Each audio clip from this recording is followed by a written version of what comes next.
नमस्ते दोस्तों, मैं हूं प्रदीप कुमार। आप देख रहे हैं डिजिटल मार्केट।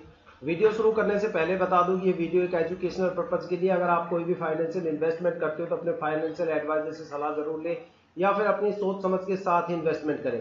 अगर आपको स्टॉक मार्केट में कोई भी फाइनेंशियल लॉस होता है तो उसके लिए ये वीडियो रिस्पॉन्सिबल नहीं रहेगी।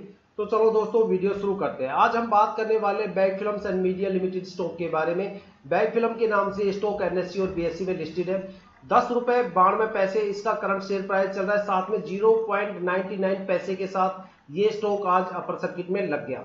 देखो, इस स्टॉक के ऊपर मैं लगातार पिछले 1 डेढ़ महीने से लगातार अपडेट देता आ रहा हूं कि भाई ये स्टॉक जल्दी ही अपर सर्किट में लगेगा। जब आपने इतने टाइम होल्ड किया है तो कम से कम 5 सितंबर और 15 सितंबर तक आप इसको जरूर होल्ड कीजिएगा, क्योंकि 5 से 15 सितंबर के बीच इस स्टॉक में आपको एक जबरदस्त मोमेंटम देखने को मिलेगा और हो सकता है कि अपर सर्किट भी लग जाए। और वही कंडीशंस यहाँ पे हो गई कि स्टॉक के अंदर अपर सर्किट लग गया। लेकिन मेरे जो कमेंटर्स हैं, जितने भी मेरे विजिटर्स हैं, वो सारे बार बार एक ही कमेंट कर रहे हैं कि ये फेक है, आप पता नहीं कौन सी एनालिसिस बताते हो, पोर्टफोलियो की तो यहाँ धज्जी उड़ी पड़ी है, आप अपर सर्किट की बात कह कह के हमें मजे ले रहे हो।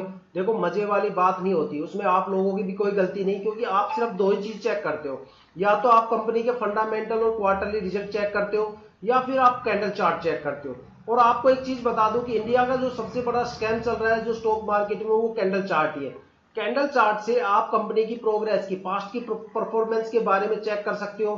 ठीक है, पास्ट की गलतियों से आप अपने आप को इंप्रूव कर सकते हो, ना कि भविष्य की गतिविधियों का पता लगा सकते हो। ठीक है, कैंडल चार्ट किसी काम का नहीं होता। कैंडल चार्ट सिर्फ पास्ट की परफॉर्मेंस को बताता है कि कंपनी के अंदर क्या परफॉर्मेंस है। भविष्य में कंपनी के साथ क्या होने वाला है, क्या नहीं होने वाला, वो कैंडल चार्ट आपको कभी नहीं बताता। वो आपको इंट्राडे वॉल्यूम बता सकता है, सेलिंग प्रेशर्स बता सकता है, या करंटली कितनी बाई और सेल हुआ उस आंकड़े को बता सकता है। इससे ज्यादा वो आपको कुछ भी नहीं बताएगा।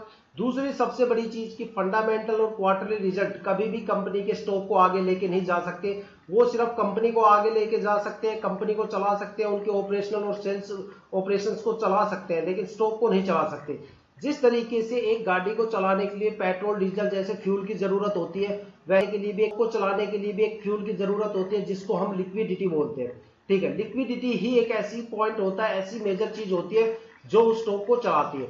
ठीक है, मैं एक आपको एग्जांपल देता हूं। देखो, हम जो एनालिसिस करते हैं वो मार्केट में इशू, जितनी भी क्वांटिटी इक्विटी मार्केट में इशू कर रखी है पब्लिक के लिए, उसको कंसंट्रेट करके, उसको चेक करके, उसका जो एक्सेल शीट है उसको चेक करके, उसके बेस पे हम एनालिसिस करके वीडियो बनाते हैं। साथ में हम जो लिक्विडिटी लेवल कितना है स्टॉक का उसको मेजर करके वीडियो बनाते हैं, और उसी के हिसाब से हम उसका एग्जैक्ट प्रिडिक्शंस बता सकते हैं। और उसी के हिसाब से मैं आपको बता दूं कि अभी सितंबर के अंदर ये अपने सर्किट की सबसे हायर वैल्यू को अचीव करेगा। जो यहाँ पे सबसे हायर वैल्यू बनने वाली है वो 22 प्लस के आसपास होने वाली है, 22 प्लस के आसपास होने वाली है, जिसको ये सितंबर के एंड और अक्टूबर के स्टार्टिंग तक अचीव करके ही रहेगा। ठीक है, मतलब ये वैल्यू, इस वैल्यू को, इसका जो अपर सर्किट है, या फिर मतलब ये अपने अपर सर्किट की जो सबसे हायर वैल्यू है उसको ये इस मंथ के लास्ट तक अचीव करेगा। ठीक है, साथ में इसके अगले जो अपर सर्किट है उसके बारे में भी मैं बता दूं। जनवरी के एंड में और फरवरी के स्टार्टिंग में भी ये अपने सेकंड अपर सर्किट इसका स्टार्ट होगा। ठीक है, उसके बारे में मैं पहले से आपको बता देता हूं। देखो, हम दो चीजों के बेस पे बताते हैं कि एनालिसिस करते हैं, जिसके बारे में मैंने अभी बताया।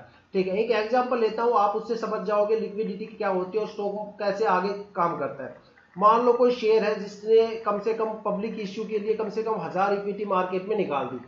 अब उसके अंदर 300 इक्विटी होल्ड कर रखी है, 200-250 इक्विटी ऐसी है जिनके ऊपर इंट्राडे प्रेशर बना हुआ है, और 300 कुछ 300-400 या जो भी लेफ्ट अमाउंट बच गया इक्विटी का वो वहां पे मार्केट में पेंडिंग पड़ी है। तो उस केस में स्टॉक फ्लक्चुएट होगा, क्योंकि वहां पे होल्डिंग कम है, इंट्राडे लिक्विडिटी सबसे ज्यादा चल रही है।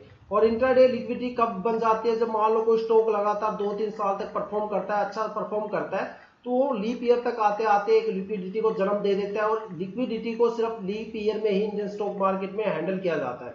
ठीक है, देखो, वर्ल्ड के अलग अलग स्टॉक एक्सचेंज में जो लिक्विडिटी होती है उसको कंट्रोल करने का अलग अलग टाइम पीरियड होता है, लेकिन इंडियन स्टॉक मार्केट सिर्फ लीप ईयर में ही उसको कंट्रोल करता है। और उस लिक्विडिटी को कंट्रोल करना भी जरूरी होता है, क्योंकि लिक्विडिटी का मतलब होता है वोलेटिलिटी या महंगाई दर। अगर महंगाई दर को हम कंट्रोल नहीं करेंगे तो आम आदमी तो वैसे ही बहुत से मर जाएगा। और वो फिनोमिना सिर्फ स्टॉक मार्केट पे ही एप्लीकेबल नहीं होता, आम बाजार पे भी एप्लीकेबल होता है, जैसे सब्जी मंडी, अनाज मंडी, फ्रूट मार्केट, सभी पे। तो लिक्विडिटी को कंट्रोल किया जाता है लीप ईयर के अंदर इंडियन स्टॉक मार्केट में, इसलिए स्टॉक गिर जाते हैं। पुराने इन्वेस्टर्स को ये चीज पता होती है